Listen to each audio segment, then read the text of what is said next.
बिस्मिल्लाहिर्रहमानिर्रहीम। अस्सलाम वालेकुम। आज जो टॉपिक है वो है न्यूक्लियर एनालिटिकल टेक्निक्स में जो रेडियो एक्टिविटी है उसकी डिटेक्शन और मेजरमेंट। जो रेडियो एक्टिविटी की जो डिटेक्शन है वो मेजरमेंट है, ये दोनों चीज़ें ये बेस करती हैं किसी भी सैंपल के ऊपर। जो सैंपल है उसमें से रेडिएशंस इमिट होती हैं और फिर हम उस रेडिएशंस की मेजरमेंट करते हैं। तो जो रेडिएशंस अल्फ़ा और बीटा रेडिएशंस होती हैं ये गैस को आयोनाइज़ कर सकती हैं। तो आयोनाइजिंग पावर से हम ये देख सकते हैं कि किस हद तक हम इसको मेजर कर सकते हैं। जो अल्फ़ा की जितनी रेडिएशंस ज़्यादा होंगी उतनी आयोनाइजेशन ज़्यादा होगी, जितनी रेडिएशंस कम होंगी उतनी ही आयोनाइजेशन कम होगी। कुछ इम्पोर्टेंट मेथड्स हम अप्लाई करते हैं इस पर्पसेस के लिए। तो उनमें पहला आता है गीगर मोलर काउंटर, जो कि गैस आयोनाइजेशन मेथड भी कहलाता है। इस मेथड में हम अल्फ़ा और बीटा पार्टिकल्स की डिटेक्शन और मेजरमेंट करते हैं। इसमें सिर्फ हम अल्फ़ा और बीटा पार्टिकल्स की मेजरमेंट और उसकी डिटेक्शन को देखते हैं। गैमा पार्टिकल्स इसमें इस्तेमाल नहीं कर सकते। वजह वही है कि जो अल्फ़ा और बीटा पार्टिकल्स होते हैं ये गैस को आयोनाइज़ कर सकते हैं, जबकि जो गैमा पार्टिकल्स होते हैं वो ऐसा नहीं कर सकते और इनकी पेनिट्रेटिंग पावर भी ज़्यादा होती है। तो जो गीगर मोलर काउंटर है हमारे पास, ये हमारे पास एक कंसिस्ट होता है सिलेंड्रिकल मेथड ट्यूब, कैथोड होती है। ये हमारे पास इसका स्ट्रक्चर है। गीगर मोलर काउंटर, इसमें हम ये जो चीज़ है यहाँ मिका विंडो होती है। ट्यूब के अंदर हम आर्गोन गैस या कोई और आर्गोन गैस यूज़ करते हैं। एयर या आर्गोन गैस है वो इसके अंदर फिल की होती है। एनोड होता है, कैथोड होता है। इसमें जो रेडिएशंस हैं वो इस मिका विंडो के ज़रिए इंटर होती है इस ट्यूब में, इस सिलेंडर में। तो आर्गोन गैस के साथ वो रिएक्ट करती है, जिसके नतीजे में गैस आयोनाइज हो जाती है। आयोनाइजिंग की वजह से इलेक्ट्रॉन्स और कैटाइंस हमारे पास प्रोड्यूस होते हैं। जो फिर इलेक्ट्रॉन और कैटाइंस है वो अपने रिस्पेक्टिव पोल की तरफ मूव करते हैं, तो जिसकी वजह से हमारे पास इलेक्ट्रिक पल्स क्रिएट हो जाती है। बाद में हम जो रेडिएशंस है उसको मेजर कर लेते हैं। तो यही ऊपर उसके सिस्टम में है कि जो गीगर मोलर काउंटर है ये कंसिस्ट होता है एक मेटल सिलेंड्रिकल मेटल ट्यूब होती है, cathode fill with a thin mica window at one end. एक रॉड होता है एनोड का, जो कि इंसुलेटेड किया जाता है सिलेंडर से। ट्यूब को हम फिल करते हैं आर्गोन गैस के ऊपर, लेकिन उसका जो प्रेशर है वो हम बहुत कम रखते हैं, अबाउट 0.1 m। फिर जो दो इलेक्ट्रोड्स हैं हमारे पास, उसमें हम हाई पोटेंशियल अप्लाई करते हैं, जो कि 1000 वोल्ट हो सकता है। रॉड के दरमियान हम 1000 वोल्ट का पोटेंशियल करंट अप्लाई करते हैं। तो रेडिएशन जब काउंटर ट्यूब के अंदर एक थिन मिका विंडो के ज़रिए इंटर होती है, तो वो आर्गोन एटम्स के ऊपर जो कि ट्यूब के अंदर होते हैं उसके ऊपर स्ट्राइक करती है। स्ट्राइकिंग के नतीजे में वो आयोनाइज गैस को आयोनाइज कर देती है। आयोनाइजेशन की वजह से जो पॉजिटिव आर्गोन आयंस होते हैं वो मूव करते हैं कैथोड की तरफ, और जो इलेक्ट्रॉन होते हैं वो मूव करते हैं एनोड की तरफ, जिसके नतीजे में क्या होता है कि इलेक्ट्रिकल पल्स क्रिएट हो जाता है। बाद में ऑटोमेटिकली जो रिकॉर्डेड मेजरमेंट्स हमारे पास आती हैं उसको रिकॉर्ड कर लिया जाता है। जो लेटेस्ट मॉडल है गीगर मोलर काउंटर्स का, वो 1 लाख काउंट्स कर सकता है पर सेकंड में। ये थी गीगर मोलर काउंटर, जो कि सिर्फ अल्फ़ा और बीटा पार्टिकल्स की मेजरमेंट और डिटेक्शन कर सकती थी, जबकि हम गैमा रेस को इसमें डिटेक्ट नहीं कर सकते थे। तो आगे सिंटिलेशन काउंटर है। सिंटिलेशन ये एक ऐसा सब्सटेंस है जो कि फ्लैश लाइट को इमिट करता है, कि जब लाइट के ऊपर कोई चीज़ स्ट्राइक करती है तो उसके नतीजे में चमक पैदा होती है।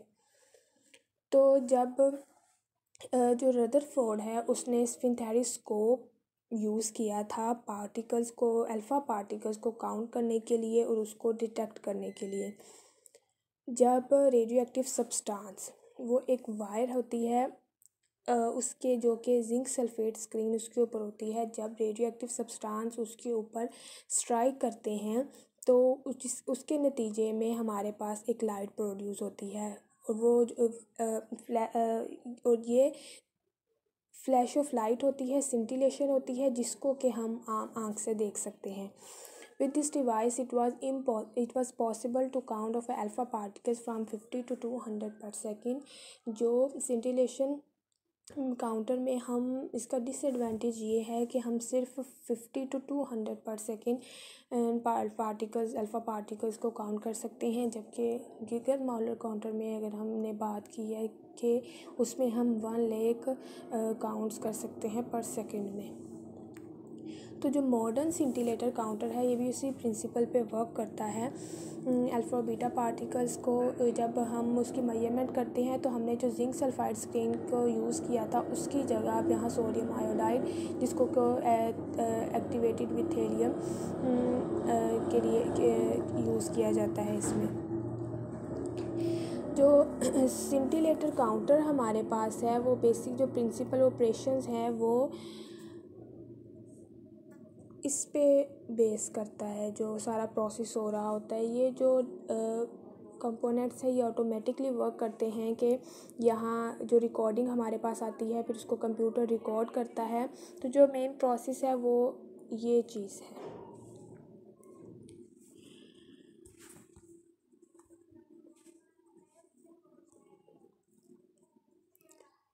जो मॉडर्न सिंटिलेटर काउंटर है ये, या सिंटिलेशन डिटेक्टर है, ये एक रेडिएशन डिटेक्टर है। जो सिंटिलेशन है, जो हम जैसे कि हमने बात की कि ये लाइट, फ्लैश ऑफ लाइट है, जो कि लाइट के ऊपर जब स्ट्राइक की जाती है रेडिएशंस तो उसके नतीजे में लाइट फ्लैश प्रोड्यूस करती है। जब हम पार्टिकल्स को अल्फ़ा पार्टिकल्स या इलेक्ट्रॉन्स हैं या आयन और हाई एनर्जी फोटॉन्स हैं, जब हम उनको किसी ट्रांसपेरेंट मटेरियल में से पास करवाते हैं तो फ्लैश ऑफ लाइट हमारे पास प्रोड्यूस होती है। जो सिंटिलेशन होती है ये सिंटिलेटर में की जाती है। इसके 2 पार्ट्स होते हैं, सिंटिलेटर और फोटो डिटेक्टर। जो सिंटिलेटर होता है ये फोटॉन्स को, लाइट्स को जनरेट करती है, रेडिएशन जब स्ट्राइक करती हैं। और जो फोटो डिटेक्टर होती हैं, जो हमारे पास रेडिएशंस आई हैं उनको इलेक्ट्रिकल सिग्नल्स में कन्वर्ट करती हैं ताकि नेक्स्ट प्रोसेस हो, आगे जो हमें रिज़ल्ट है वो मिल जाए। तो जो बेसिक प्रिंसिपल ऑफ ऑपरेशन है ये, इसमें सिंटिलेटर रेडिएशंस हैं वो रिएक्ट करती हैं सिंटिलेटर्स के, जिसके नतीजे में हमारे पास सीरीज़ ऑफ फ्लैशेस प्रोड्यूस होती हैं। तो जो इंटेंसिटी होती है फ्लैशेस पे ये प्रोपोर्शनल होती है एनर्जी की रेडिएशंस पे, कि जितनी ज़्यादा रेडिएशंस होगी फ्लैशेस भी उतनी ज़्यादा होगी। गैमा रेडिएशंस को हम इसमें डिटेक्ट मेजर कर सकते हैं। इसमें scintillation counters are widely used in radiation protection, assay of radioactive materials, and physics research because they can be made inexpensively yet with good sufficiency and can measure both the intensity and energy of incident radiation। जो scintillation counter है ये intensity को भी, energy की जो incident radiations हैं उसको, दोनों को ये मेजर कर सकता है। इस इनएक्सपेंसिव होता है, एक्यूरेट रिज़ल्ट हमें देते हैं, और ये इसीलिए ये सिंटिलेटर कैमरास भी कहलाते हैं। जो सिंटिलेटर काउंटर है इसका एडवांटेज ये है कि इसकी एफिशिएंसी बहुत अच्छी होती है, इसकी प्रिसीजन बहुत हाई होती है। तो दीज लेटर एट्रीब्यूट, जितनी भी इसकी ये करेक्टरिस्टिक्स है ये किस वजह से है, किस नतीजे में है, ये इस वजह से है कि इसकी जो लाइट फ्लैशेस के जो ड्यूरेशन है, टाइम ड्यूरेशन, वो बहुत कम होता है, जो कि 10⁻⁹ organic scintillators to 10⁻⁶ inorganic scintillators के लिए। जो इंटेंसिटी है फ्लैशेस की and the amplitude of the output voltage burst are proportional to the energy of the radiation. वही बात कि जो फ्लैशेस की इंटेंसिटी है वो प्रोपोर्शनल होती है एनर्जी के रेडिएशंस के। जितनी रेडिएशंस ज़्यादा होगी उतनी ही फ्लैशेस की इंटेंसिटी ज़्यादा होगी। सिंटिलेशन काउंटर्स का जो प्रिंसिपल ऑफ ऑपरेशन है वो ये है कि ये हमारे पास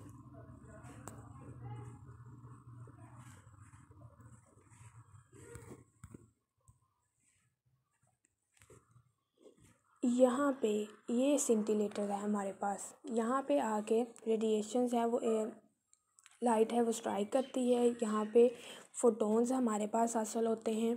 वो भी फोटोन्स हैं वो मूव करते हैं।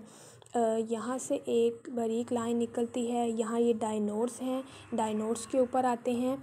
यहाँ पे फिर इलेक्ट्रॉन रिलीज़ होते हैं। ये इलेक्ट्रॉन्स रिलीज़ होते हैं तो यहाँ से फिर ये मूव करते हैं दूसरे डायनोड से, दूसरे से तीसरे, चौथे, इसी तरह फर्दर मूव करके ये लास्ट डायनोड तक पहुँचते हैं और लास्ट तक हमारे पास सफिशेंट इलेक्ट्रॉन्स रिलीज़ हो जाते हैं जो कि क्रिएट कर दे क्लाउड, इलेक्ट्रॉनिक क्लाउड्स भी क्रिएट हो जाता है यहाँ। तो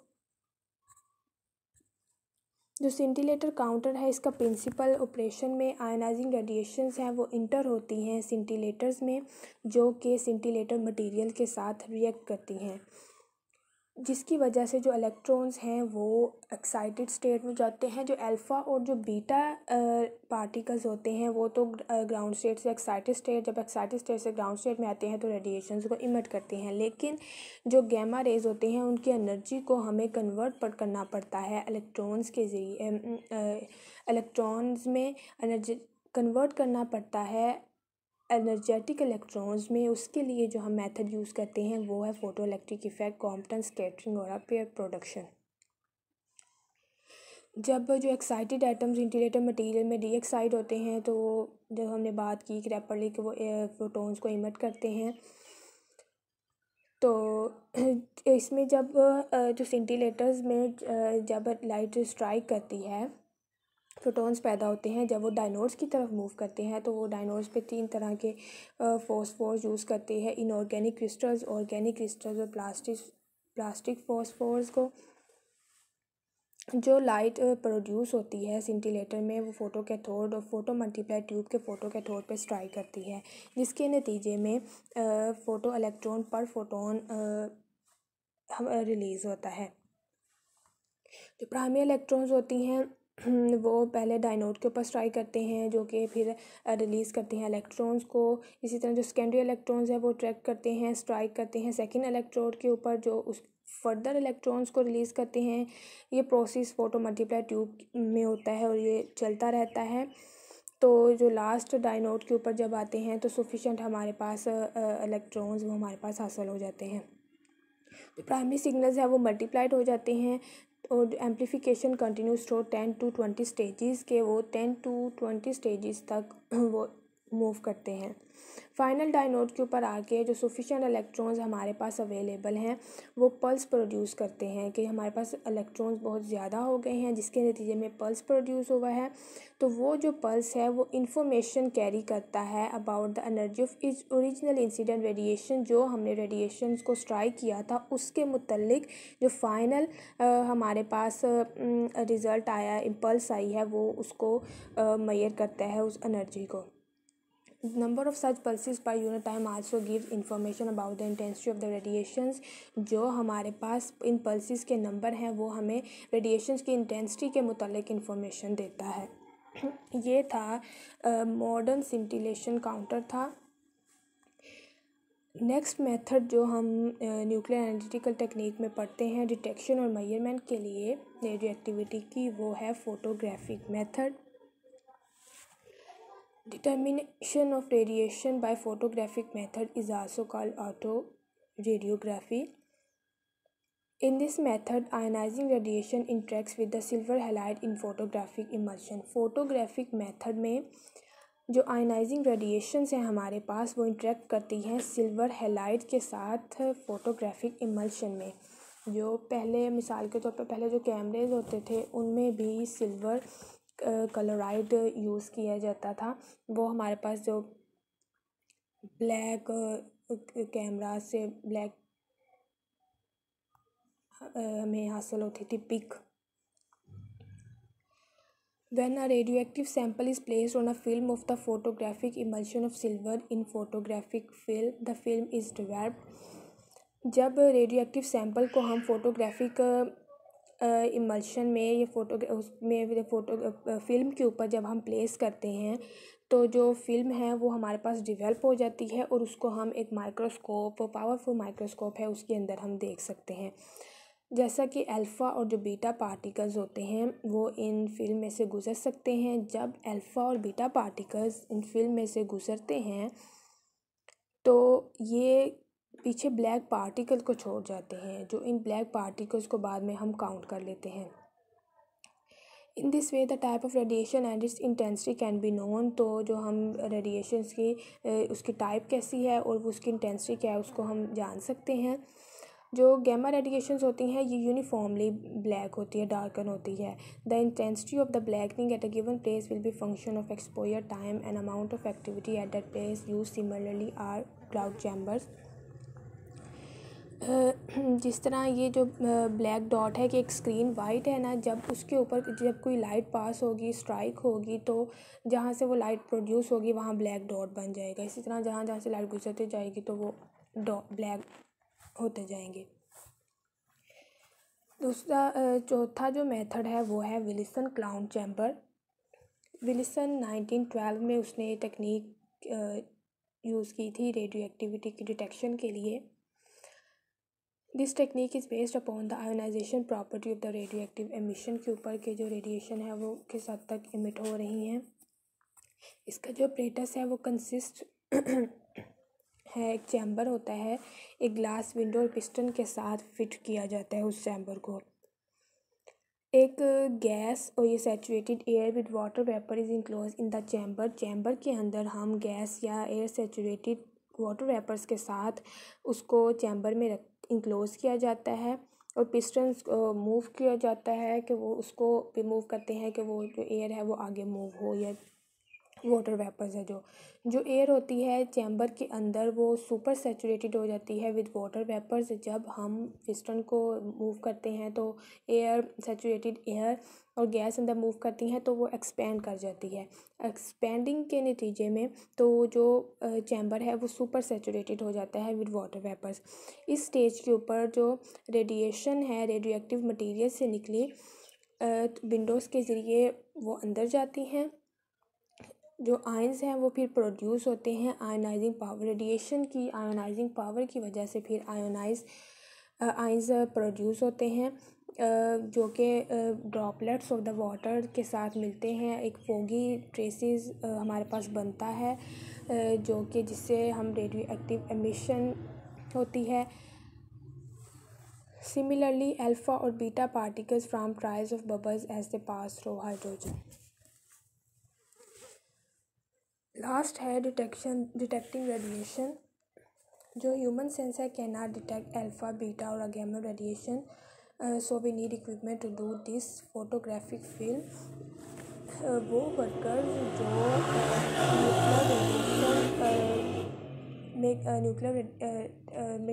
उनको काम करना पड़ता है न्यूक्लियर रिएक्टर्स में, तो वो फोटोग्राफिक फिल्म यूज़ करते हैं, वो पहनते हैं वो, ताकि वो रेडिएशंस हैं उनसे बचा जा सके। तो जो फोटोग्राफिक फिल्म्स होती हैं goes darken when it absorb radiation. जितनी वो रेडिएशंस को एब्जॉर्ब करते हैं तो वो फोटोग्राफिक फिल्म है वो डार्क हो जाती है। Just like it does when it absorb visible light. उसी तरह के जिस तरह विजिबल लाइट को भी एब्जॉर्ब कर सकती हैं। इसीलिए वो विजिबल लाइट हमें उन तक नहीं पहुंचने देनी चाहिए कि अगर विजिबल लाइट भी एब्जॉर्ब करेंगी तो वहाँ से भी वो डार्क हो जाएगी। जितनी ज़्यादा रेडिएशन वो फिल्म एब्जॉर्ब करेगा उतनी ही ज़्यादा डार्क होगी जब उसको हम डेवलप करेंगे। जो people who work with radiation wear film batches. जो लोग रेडिएशन काम करते हैं न्यूक्लियर रिएक्टर्स में वो फिल्म बैचेस को पहनते हैं which are check regularly to monitor the levels of radiation absorb के। जो रेडिएशन एब्जॉर्ब हो रही हैं उसके लेवल्स को चेक करते रहते हैं कि वो किस हद तक एब्जॉर्ब हो रही हैं। ये हमारे पास डायग्राम है टिपिकल रेडिएशन बैजेस की। ये ऊपर सबसे ये बैज है जो कि यूज़ किया जाता है फोटोग्राफिक फिल्म है जिसको सील किया जाता है इन थिन प्लास्टिक में। There is a light proof packet of photography inside the badges. इस बैजेस के अंदर लाइट प्रूफ पैकेट होते हैं फोटोग्राफिक फिल्म के। जितनी ज़्यादा रेडिएशन अब्जॉर्ब करेगा उतनी ज़्यादा ये डार्क हो जाएगा एंड जिसको हम जो कि डेवलप कर सकेंगे। To get an accurate measure of the dose received, the badges contain different materials that the radiation must penetrate to reach the film. These materials में इंक्लूड एलुमिनियम।